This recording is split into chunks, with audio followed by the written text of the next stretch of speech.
What causes emotional numbness? Well, first of all, who's asking? That's what we're going to talk about in this video. And if you're new here at the Sit Wellness Center, please make sure that you hit the subscribe button so you don't miss any more videos about health tips and meditations. So when it comes to emotional numbness, to have this conversation, first we need to know who's asking. Is it the person experiencing the emotional numbness, or is it an observer? If you're the observer of someone else who appears to be emotionally numb, then my question to you is, what judgments, projections, points of views, conclusions, exclusions, and separations do you have about how someone should express themselves? And can you destroy and uncreate them all now? And just because we don't see an outward expression of emotion, that doesn't mean that there's not an internal experience of emotions. Now, if we take the conversation to the other point of view, as the person who is experiencing the emotional numbness, there's a few things that we can ask. First, what are you avoiding expressing? Or what are you totally denying that is wrong? When we have an external observer telling us that we're emotionally numb, that's a great mirror to tell us, okay, someone else is seeing that we're not reacting in a certain way. So are we denying that something is wrong there?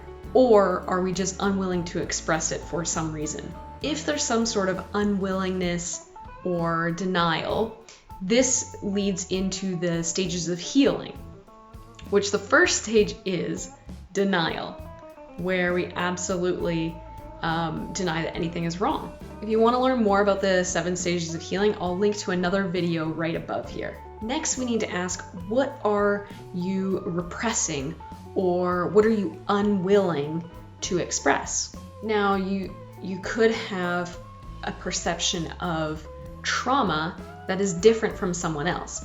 So you might think that a certain experience, memory, or event wasn't traumatic, when in reality, at a subconscious level, it was. And why do you think that isn't as traumatic as maybe someone else? Well, you might have some conditionings, either from your upbringing or society, that might make you feel like that's insignificant. That leads us into what social conditionings are you living with? So from a very young age, we are taught how we should express things, or how we should not express things. You might even be conditioned to be fearful of expressing something. In our upbringing and in society, we're also taught what's normal and what's not worth expressing. So all the judgments, projections, points of views, conclusions, exclusions, and separations that you have about what's normal to express,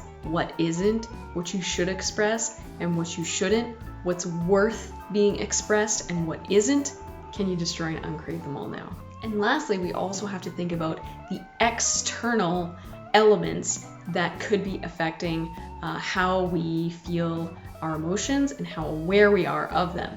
These are typically indulgences or addictions. So things like alcohol, recreational drugs and prescription drugs, social media, overeating, sex, complaining, blaming, binge watching, and other obsessions or compulsions. These things can all add to an emotional numbness, or just a complete unawareness of our emotions. So now that you know some of the things that could contribute to emotional numbing, if you click the link down in the description below this video, I'll send you my free expression checklist. And these are techniques that you can use to learn to express yourself. If you found this video useful, please make sure you hit the like button, share it with someone else, and don't forget to hit subscribe.